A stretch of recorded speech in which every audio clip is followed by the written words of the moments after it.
Welcome. Are you ready to thrive? Of course you are. Life is all about thriving forward, and it's all about doing things your way. Hello and welcome to episode 6 of the Sussex Way Podcast. My name's Veena V, and I just love helping you to build up your business on YouTube. I'm a single mum, and I love tea, cake and long walks in the countryside. That sounds like a dating profile, doesn't it? But anyway, at least you know a little bit of information about me now. Now, this is going to be a really fun episode. We have got an amazing guest on today, and we are going to be talking about tips for dating younger men. Again, it's kind of in a way one of these taboo subjects where sometimes people still might feel a bit like, oh, should I go out with that guy because he's younger than me? And I thought, let's get an amazing person on that can guide us through and give us some tips. If you are a lady and you want to date a younger guy, please welcome to the show, Teresha Young. She is a relationship master coach. Woo, woo, woo, woo. Hi, Hello. Teresha. Hi. Thank you for having me, Veena. It's a pleasure, and I'm very excited to be here. Oh, thank you so much for coming on. So before we get into this, I need to ask you, what exactly is a relationship master coach? Because it just sounds like one of those things where you're like, whoa, what is that? Yeah, a master. A master coach. I know it just sounds very, very out there, doesn't it? So basically, it's just a technique that is used within the coaching style in which we delve very deep into the emotional aspects of people. Because sometimes when it comes to coaching, you can do your best to move somebody from point A to point B. And being a master coach, you just delve a little bit more into the emotional side of somebody, because that's a real key motivation driver for people to be able to move. So it's a certain technique that you use. And I specialize in self-improvement coaching, whereby I actually guide and I empower people to improve upon their optimism and increase their level of satisfaction and happiness so that they can have the fullness of love, life and relationships of all kinds. Because when you hear relationship master coach, you may think it's just on the romantic side, but it's not that. It's also family, professional, friendships and acquaintances, so that they can really have the dynamics that they truly desire and deserve. Oh my God, sounds incredible. And do you know what? I'm even more happy now because you as a whole and what you are teaching and helping people with, it is fitting so nicely into this theme of the Sussex Way. Because when I started it, obviously everything that is happening with Meghan and Harry, the Duke and Duchess of Sussex, I was like, do you know what? There needs to be a podcast that is shining light on all of these taboo subjects that is going on. And it's kind of happened by coincidence, but the running theme now through every episode we've done so far is self-improvement. It's all about how we can be better. We had a relationship specialist on one of the other episodes, and again, she was talking about, you know, how it's actually all about us, how we need to be improving ourselves. So I'm even more happy now you're here now, Teresha. Absolutely, because that is so true. Because I really do believe that in order to develop fulfilling relationships, it starts with knowing, trusting and loving yourself, which then sets the bar for any other relationships that you have or will have in the future. And particularly when it comes to romantic relationships, in order to have a heart-to-heart connection with another person, the connection first starts with you. I'm loving this already. I am loving this already. So in the case of, now I've said on every episode, this isn't like this showbiz podcast where we're, you know, necessarily giving lots of documentary and commentary on what's happening to Meghan and Harry. But, you know, in terms of, you know, Meghan is a divorcee and she met Prince Harry, they fell in love. She's dating a younger guy. Now, I know it's not a massive age gap. I think it's about 3 or 4 years. I think it's 3 years between 3 years, yeah. But, you know, from that side of things, do you think, and we're always speculating here, but do you think Meghan had any kind of judgment, if that's the right word, of actually dating someone slightly younger? And I mean, in your experience, do anyone that you've helped in the past, do they have any kind of beliefs around dating someone younger than them, especially obviously if it's the role reversal of a woman dating a younger guy? It really depends. I think there definitely is a rising trend anyway of women, particularly mature women in their 40s to 60s, dating younger men. And guess what tends to happen is that nowadays many women are more career focused, Yeah. and because they are putting their careers first, when it comes to the point where they're quite comfortable where they are in their career, they start to look for fun. And there could be a little bit of prejudgment as to age and going for somebody a little bit more younger in order to have some fun, to bring about that dynamic, to help them relax a little bit more. But when it comes to Meghan, I don't necessarily think that she probably went for Harry because of his age. Yeah. I think it was more his qualities, maybe, you know, his attributes and the elements that he brought to her, how he made her feel, rather than the age.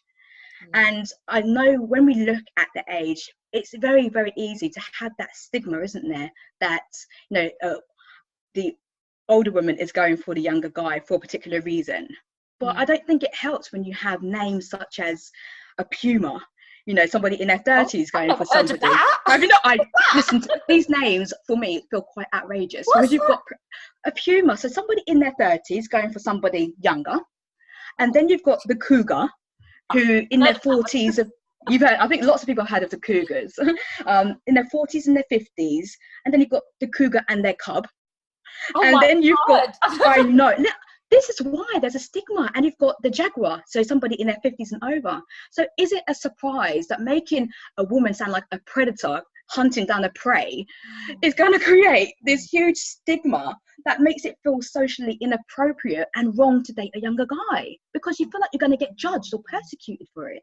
And this is the thing, there's so many barriers. We all collectively, as a global movement of people, we've got to start having these conversations and breaking down these barriers, because like you said, it's that stigma. Why is it no one will ever say anything if a 60-year-old man dates a 40-year-old woman, or 30, or even younger than that? No one says anything. But like you said, that I have never even heard of those terms. So thanks for making me aware.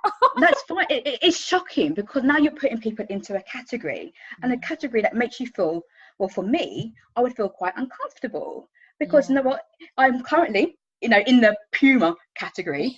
But if I was to, you know, date a younger guy, I don't want to be labelled a Puma, no, just because of my age.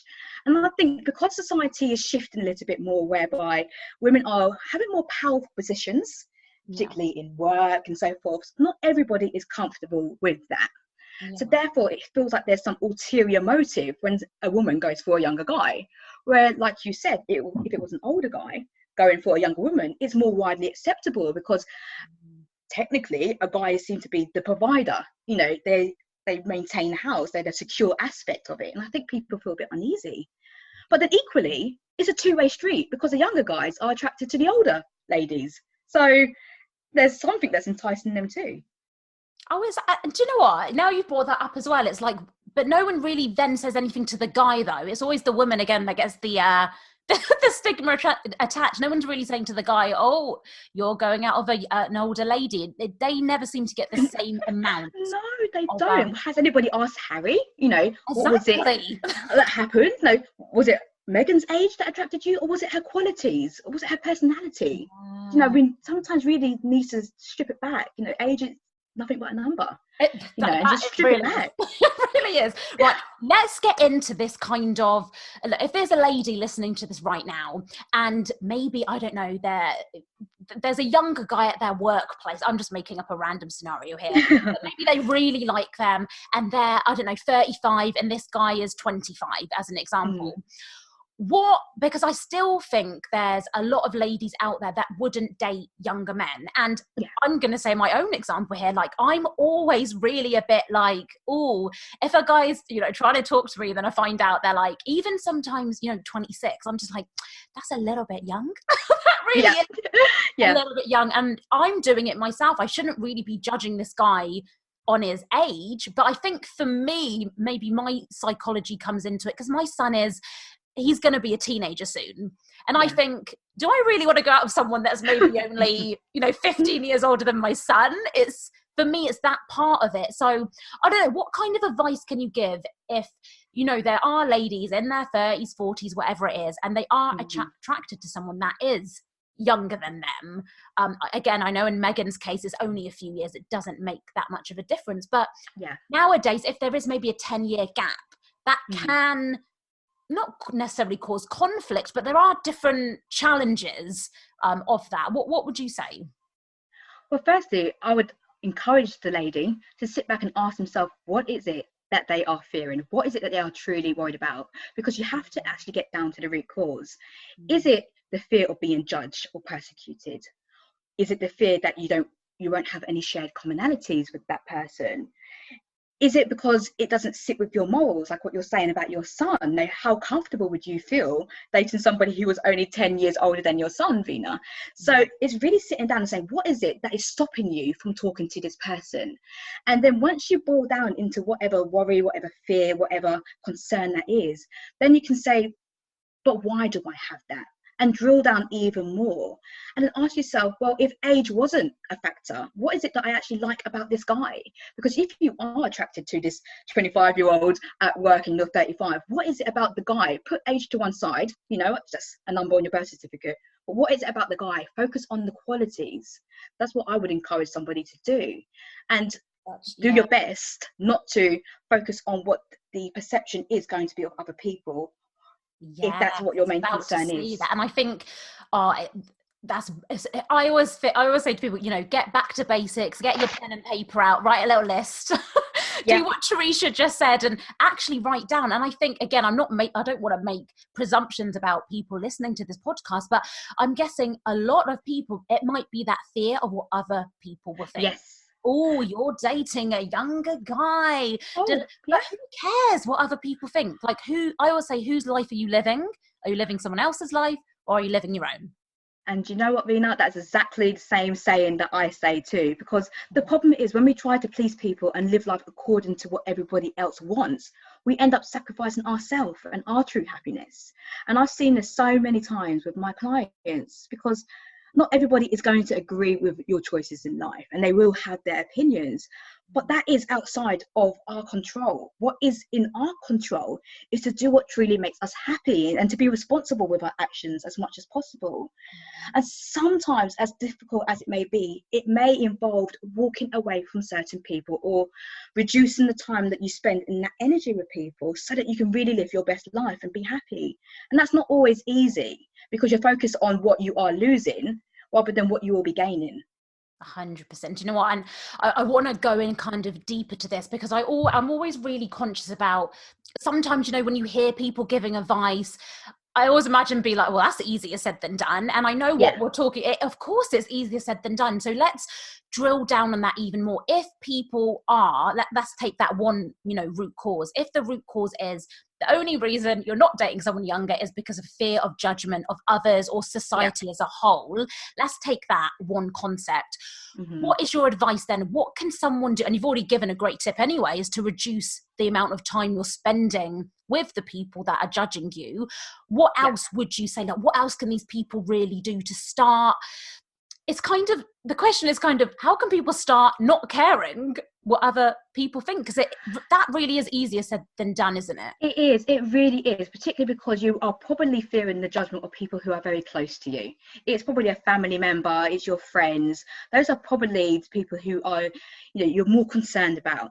And if you have that concern, there must be a reason why you think that they're going to judge you. Now, the easiest thing to probably do is have a conversation with that person. Now, if you have found somebody who you really, really like, you're into, and you want to pursue an involvement with them, whatever that may be, and you fear that perhaps it's your friends or your family members, then have a chat with them. You're going to have that difficult conversation and get their response, because sometimes what we fear isn't actually what is going to happen. You may speak to that person and they may be like, live your best life. If it makes you happy, do it. And you just feel a whole weight lifted off your shoulder. But have that conversation with the person, whatever is causing you the fear. So to sit down and say, I've found myself, I'm in a relationship, I'm starting to date somebody, they are a few years younger than me, or whatever age gap that is, and I feel that you may be uncomfortable with this. I just really wanted to speak to you to find out if you are uncomfortable with this, and just have that conversation. It's really, do you know what? So much of life, isn't it? I'm laughing because so much of life is about communication, isn't it? And actually, 100. So many problems would be solved if we just learned how to communicate better with people. just speak our truth, speak from where we are. And these conversations aren't always going to be easy, because we will feel nervous, we will feel anxious about it, we will not know how the other person's going to respond. But rather than having any guessing games, just speak about it.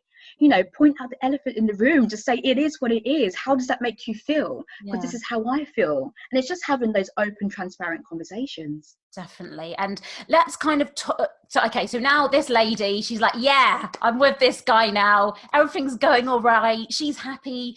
But now there comes that thing in where she may be, because there's a big age gap. Now the world is moving so quickly now. So even when, you know, I think mobile phones came out when I was like, I don't know, 16 or 18 or something. And maybe slightly less than that. But obviously, like, for example, people like my son, they are growing up with this technology. And to my shock horror, even the other day, I think I took my son's iPad away, and he was literally like he was going to die. And I was like, okay. I went, did you know that when I was born, there was no YouTube? And he looked at me, he was like, oh my God, are you that old? And I was like, excuse me. But that brings me on to the point of, you know, once you are in a relationship, I don't know, do you think some people will ever say that phrase of the older lady will be like, oh, do you know what, you're so young? Even if they're in a happy relationship, is it easy to fall into bad habits? Because I've had this a lot where, again, not in terms of a relationship, but I've always usually been the youngest person in a working environment. So when I'm talking to someone, we're on the same level, we've got, you know, the same job, and they'll be like, oh no, you weren't born then, oh no, you won't know, you're too young. And I'm just like, it's kind of a way of they're putting you down, but not necessarily in a really nasty way. And I'm just like, is there a better way to say that? Rather than rubbing it in, oh, you weren't born then, you're too young. It's, you know, does that ever come up in a relationship where the lady's older? Like, is it, I don't know, I'm just trying to make up a no, I completely hear your scenario. It's absolutely okay. With the clients that I worked with, it tends to happen a little bit less, but I do feel that if there's going to be a point where somebody is bringing up, oh, that was before your time, it's more in jest, but not necessarily digging at the person. Because I think if you're using it to dig at the person, there's a different problem that you have to address. It's not the person's age, there's something else there. There's some sort of communication issue that is going on, should you have to use age as the reason for it. So usually if they are saying something that does feel a little bit like a dig or a little bit degrading, perhaps it's probably a bigger problem to deal with rather than the actual age. Yeah, do you know what, I'm sat here thinking, Veena, that was the most random situation I had to pick. It doesn't really make sense, but hopefully that helped someone in some way. You know what, there is an element of banter, and it really depends upon the dynamics of the relationship. Because, you know, if people are comfortable, they're like, oh yeah, I've got my older woman here, or yeah, I've got my younger fella, and that's, you know, that could be how they banter.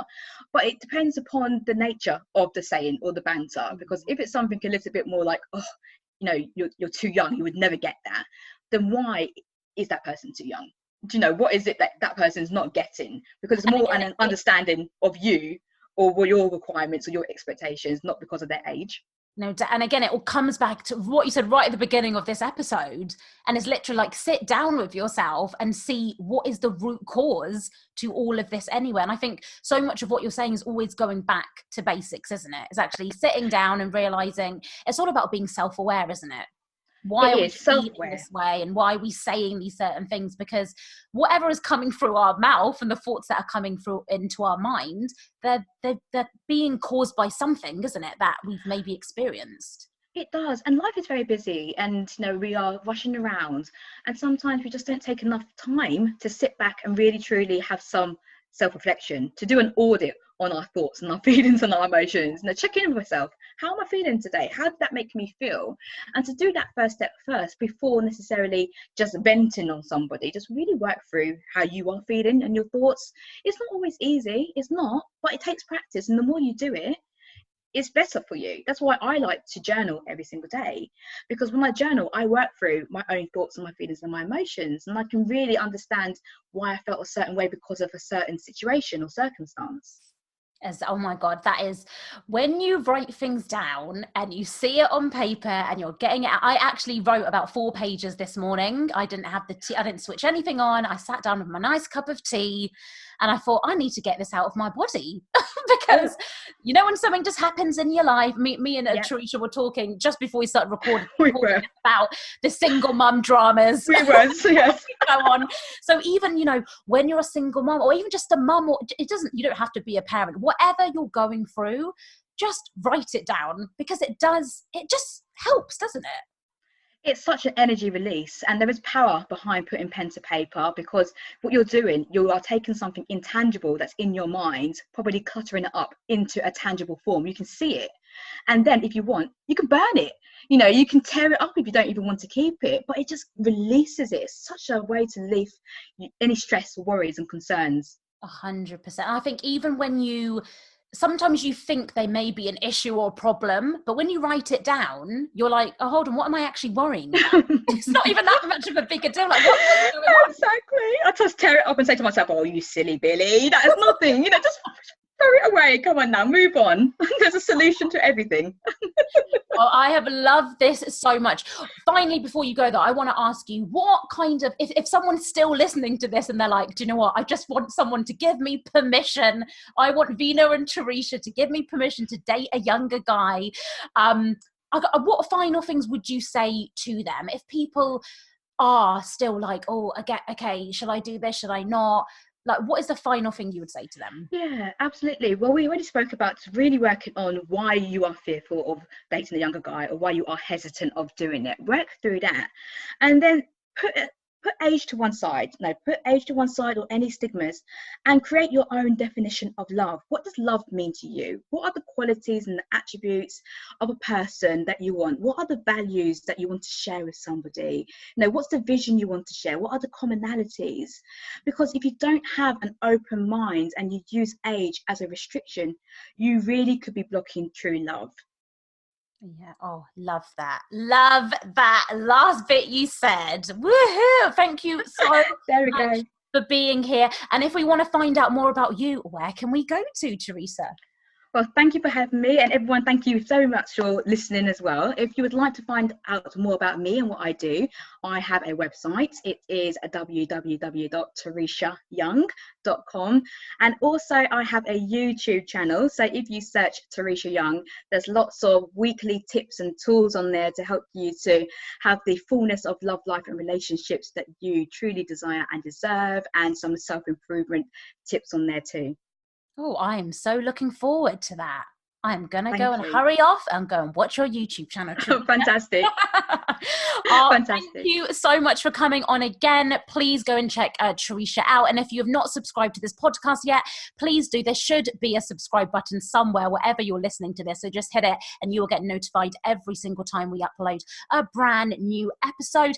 And if you're all about this new movement of being happy and thriving forward, go and download the free guide I've put together for you. It's called The Thrive Guide. So just go to veenav.com. That's VEENAV.com/Sussex to download your free Thrive Guide. And remember to become a happiness hustler, thrive forward, and do things your way. This is the Sussex Way Podcast. Are you ready to thrive? Be sure to join us next time. If you enjoyed this episode, please leave us a review on iTunes.